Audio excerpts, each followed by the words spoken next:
The content available on this podcast and on LoriWilliamsSeniorServices.com has been produced for educational purposes only. The contents of any episodes do not constitute medical, legal, or professional advice, do not reflect the opinions of this company, any of its parent companies or affiliates, and do not create any type of professional relationship between the audience, guest, and the host. No person listening to this podcast should act or refrain from acting on the basis of the content of a podcast without first seeking appropriate professional advice and/or counseling, nor shall the information be used as a substitute for professional advice and/or counseling. Lori Williams Senior Services, LLC expressly denies any and all liability relating to any actions taken or not taken based on any or all contents of this podcast. Welcome to Aging in Style with me, Lori Williams. I'm an optimist by nature, and I believe you can follow your dreams at any age. My grandmother's journey with dementia ignited a passion in me to work with seniors. I've spent the past 13 years learning about seniors and aging. In my mid-50s, I followed my own dream and founded my company, where I use my expertise to help seniors locate housing and resources. On this podcast, we cover all aspects of aging. Join us each week to meet senior living experts and inspirational seniors who are following their dreams. The fact is, we're all aging, so why not do it in style? Hey guys, welcome back to another episode of Aging in Style with Lori Williams. Today, we are going to cover a topic that I think comes up a lot of times for me when I'm talking to adult children. And a lot of people have no idea about their parents' information, like their wills, their social security income, their DNRs, all their financial papers. And so a lot of times when I talk to them, a crisis has happened and maybe, mom has had a stroke and they have no idea what they're dealing with, how much money she has, if she, maybe has veterans benefits, what her Medicare is it an Advantage plan, is it original, what they're dealing with. And so a friend of mine, Lynne Von Villas, she has gone through this with both her parents together, moving them into independent living, and then her dad passing away, and then her mother having dementia and having to move her into a different type of community. With that, she put together some binders, and we were talking about this, and it's just so organized and really inspired me that, I'm going to do this myself for my husband and myself, and then also make sure I know what my mother and her husband's wishes are. So with that, I want to introduce Lynne to you, and then we're going to go over her binders, what should be in there, why it should be in there. And I really think this is a very valuable podcast with a lot of good information for you guys. And we will have the information written out so that you can see everything that needs to be included in binders that you make.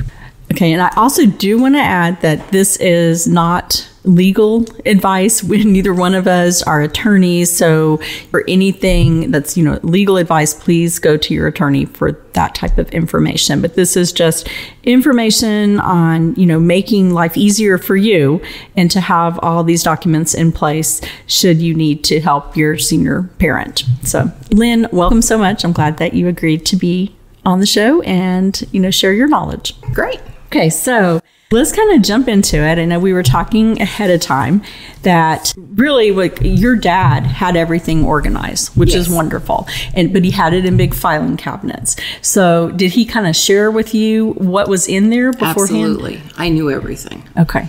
And being in charge of their life, it was just in a filing cabinet, very organized. Mm-hmm. So that wasn't the issue. The issue was portability and paring down his information after he died. Mm-hmm. So, and what was important to me, what he thought was important to him was important, but it didn't affect his estate. Mm-hmm. So everything you went through with closing his estate after he passed and making sure his, funeral arrangements and everything. So you came up with the idea, you needed a binder because, a lot of times you're at work and you would get a call about the estate and you needed to have the information right there with you. So let's kind of talk about how you designed. It's just like a regular binder. It's like a 3-ring binder with the clear pocket insert. So let's go through what's in there and what are the important information documents to have with it. Well, one of the things I keep in here is a copy of the will, not the original will, because obviously when I was settling things, everybody needed the will. Any information death certificates, his marriage certificate, which was something I had to sort of dig for and identify.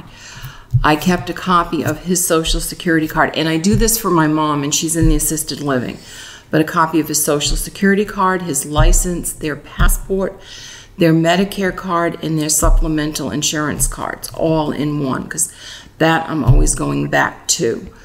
Some of the things that I thought was kind of strange when I was settling Dad's estate was what I needed to know in the way of maiden names and birthplaces of them. And I did know that, but I had to dig for some maiden names. And going forward, I'm keeping a binder for my kids with this information so that they don't have to dig. They needed maiden names for your dad's mother? Okay. And that was on his birth certificate. Luckily. I didn't know that one.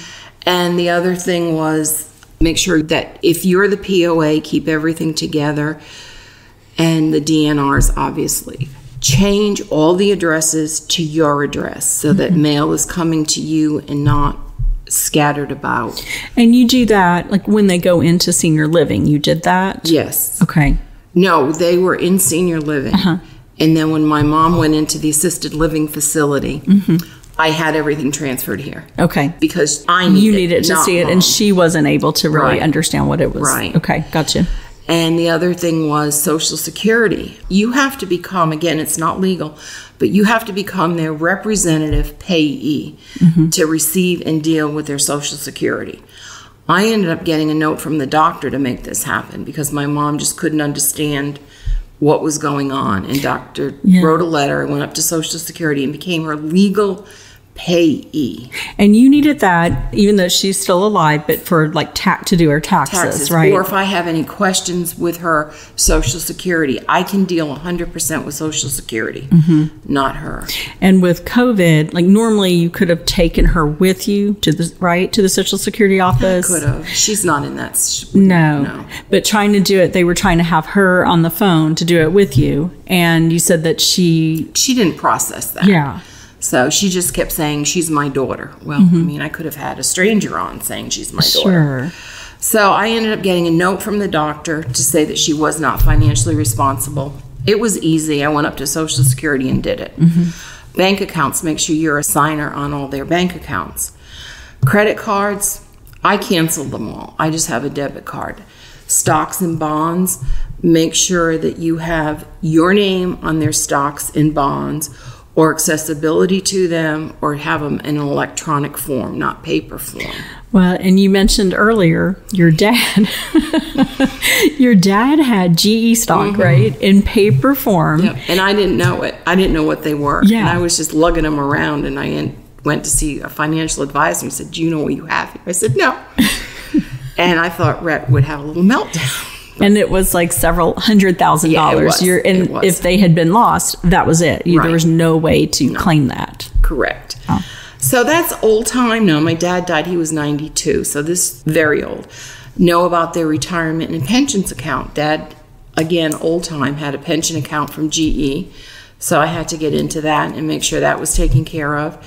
And the other thing, previous year or two of tax returns. I've had to dig those up. I don't remember why, but I had to have those, and he did have them. The other thing that was valuable, and it's in my binder, is know their household accounts: cable, electric, gas, cell phones, and all their passwords. I did have, which was extremely valuable, my dad's cell phone. And when they verify his account, they thought they were sending it to him. It would come on his cell phone, and I would be here and I could log in. So you could change passwords that if you didn't know. Right. So that was really good. So I had his cell phone, and I did not turn it off. I kept it. Thank God. Yeah. Insurance policies. What kind of insurance policies? And are they up to date? Do you need them? I ended up canceling them. She is in an assisted living. Life insurance policies, who's got them, where they are, who's the payee, the beneficiary, and all that. Long-term care policies. They both had one. His, obviously, we never used. Mom is in assisted living, and we are collecting on it. But I had to make sure we had that and continue paying on it. And that's a valid point right there, because a lot of families I speak with, they don't even know if there's a long-term care policy. And if their parent is able to communicate, they can find out that way. But most of the time, there's a lot of digging involved. Like, how does it pay out? There's a lot of details that you need. So that was good. So you have the actual long-term care policy? Yes. Okay. And it's in the binder. So that, again, it's easily accessible. And medical information, I knew 90% of this, but who are their doctors and why do they go? There's all kinds of, when you get older, doctors that they see, and you need to know that. The list of medications. I didn't have a clue what my dad was on, but he did die, so I didn't need to know that. But he was in the hospital on his deathbed, and I took all my mother's medications in and said to him, "What's this for?" Because I didn't know what they were, and he did. Wow. So I'm putting this in front of him saying, why does she take this? Knowing what was going to happen in a few days. And he was very lucid. But yeah. Was he taking care of your mom at that point? Okay, so he knew what yeah. So I was left with a mess. Yeah. And medical records that you might need. There's all kinds of things out there. When he passed, what did I need for medical records? Her medical records, all of the above. So medical information is really important, and especially the meds, because as they get older, they take stuff that they really don't realize why they're taking it, because they keep saying, take this, take this, take this. Because they go to different doctors. And they're very compliant at that age. Yeah. It's like, okay, well, Dr. So-and-so told me to take this. Why? Just because I feel, no. So I crossed paths recently with a gentleman who shares my passion for seniors. His name is Jimmy Zolo, and he shared with me that after both of his grandparents had moved into a senior care community, his family's world was just turned upside down as they became caregivers overnight. As you know, being a caregiver to someone close to you is often overwhelming, and there's just so much for you to manage, even with the support of living in the senior care community. Like making sure your loved one has all the products they need and keeping them stocked when stuff runs out. Well, Jimmy had that problem too, and he was scrolling through all of these product reviews across the internet, and like most of us in the sandwich generation, we don't have enough hours in the day, so it can end up being way too time-consuming and frustrating. He wished there was a simpler way to shop for his grandparents, and then, of course, the pandemic hit, which prevented visitation to the communities, making this process even more difficult. So Jimmy decided to launch his own business to solve this problem. He founded Joe and Bella to make shopping for older adults simple. They carry everything from comfy clothes to creative gifts. They even have toiletries that can be automatically reordered and tech that makes caregiving easier. And what I love, and I know y'all will love this too, is that each and every product on Joe and Bella has been carefully selected by caregiving experts. Jimmy is giving us an exclusive offer for the listeners of this podcast. You can use promo code STYLE to receive 10% off your first purchase at joeandbella.com. That's code STYLE, STYLE, for 10% off at joeandbella.com. Anyways, funeral arrangements. My parents did have prepaid funeral arrangements. I knew exactly where they were, where they are, and how to deal with that. But do you have the information where the prepaid is? And if they don't have it, highly recommend it. When Dad died, I literally walked into Flower Mound Funeral Home. It just said hello. They basically took care of it, and I didn't have to do anything. It's not as much as a financial issue. It's something you don't have to sit there and do. Yeah. It's because it's so emotional, and you're trying to, I was in that situation because my dad died young at 50, and, they had no plans, and we had to go in there and, figure out where to bury him. And I do think it's important to know what their wishes are. If someone wants to be cremated, you need to make those wishes known ahead of time. And we've also done it. We, Greg and I both have prepaid, and we've bought the crypts. So when we die, it's all done. I don't want my kids to do this. That's the big thing. Make sure you have the information that you need to be able to get at it, where their information is. Dig up their birth certificates and their marriage certificates. You need those eventually. And they have valuable information on it. Like my dad's had his mother's maiden name, which that's how I ended up with that. But you get asked the craziest questions when you're settling in a state that takes you back. And it's like, whoa, 2 years of past tax returns. I don't remember why I needed those, but I did. rep may have asked that, but that was another thing on my list. Yeah. Well, and I think it's smart also to have it portable, like you have it in a binder, everything together so you're not searching and digging for it. And with your own binders, so Lynne has already made binders for herself and her husband, and she keeps them in a fireproof safe, which I think is very smart. Your kids know where everything is. It's a small safe, too. A small safe, yeah. It's like portable. You could carry it out. Yeah. Or, if something happens, your son could come get it, and everything is there, which is so smart. It'll make it so much easier for them, when the time comes. After I went through this with my father, and it was very easy because he was extremely organized. I just want our passing, and we're young, we're not going anywhere, but we're adding to this constantly. Mm-hmm. And I want this to be as easy as a process for them, knowing what I went through for my dad. Mm-hmm. And now when my mom goes, it'll be easy because it's all here. But I just want this to be organized for the kids. I don't want them to have to hunt and peck and figure stuff out. Yeah. And you know what inspires me, because my husband and I are not organized.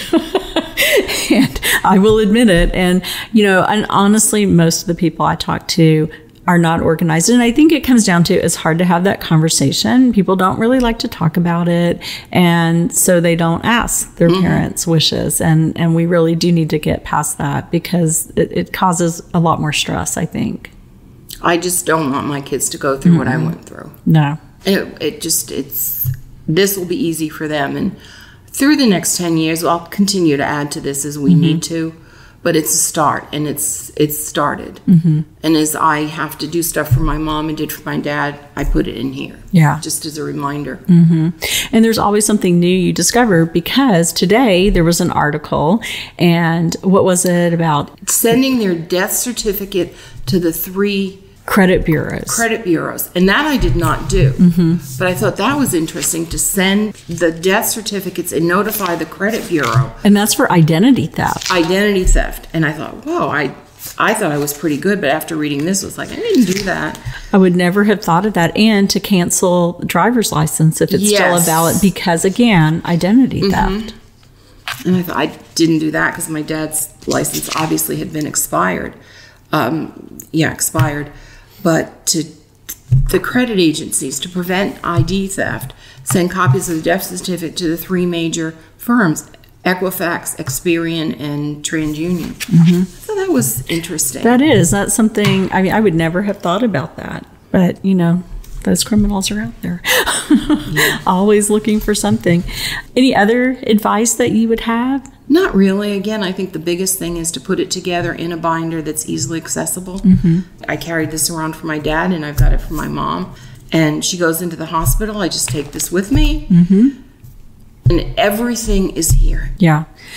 And I think also, if you're the senior and listening to the podcast, definitely put your information together. So, maybe you go to independent living and everything is great. But if something were to occur, if God forbid you had a stroke or something happened where you could not let your family know your wishes, at least they would have the information. Because if they have to make a decision to move you to an assisted living or a memory care, there's a lot of information that they need to know about, like the long-term care policy, VA information, what your Medicare is. There's so many things that they need to know to make sure that you're going to get the proper care. Right. I think it's really important. I think it's great that you did this and shared it. I think it's important because, again, I don't want my kids hunting and pecking. No. And they'll go into that box and everything they need to do to close our estates. Mm-hmm. If Greg and I got hit today and we died in a car accident, they know where it is. Mm-hmm. And as up to date as I think it is, I'm sure there's be some loose ends, but not many. Yeah. Absolutely. So I'm going to put the list, we'll have it connected to the podcast, the list that Lynne made. And then also I'll take a picture of no identifying information, but a picture of the binder so that you can see, I always like a visual, kind of see what we're talking about. And as always, if you have any questions, just reach out, visit the website. We have lots of information out there, lots of other episodes of the podcast covering a lot of good information. And just visit LoriWilliams-seniorservices.com to find all that. And thank you, Lynne, for being on. I appreciate you doing this. All right. We'll see y'all next week. Thanks. Bye-bye.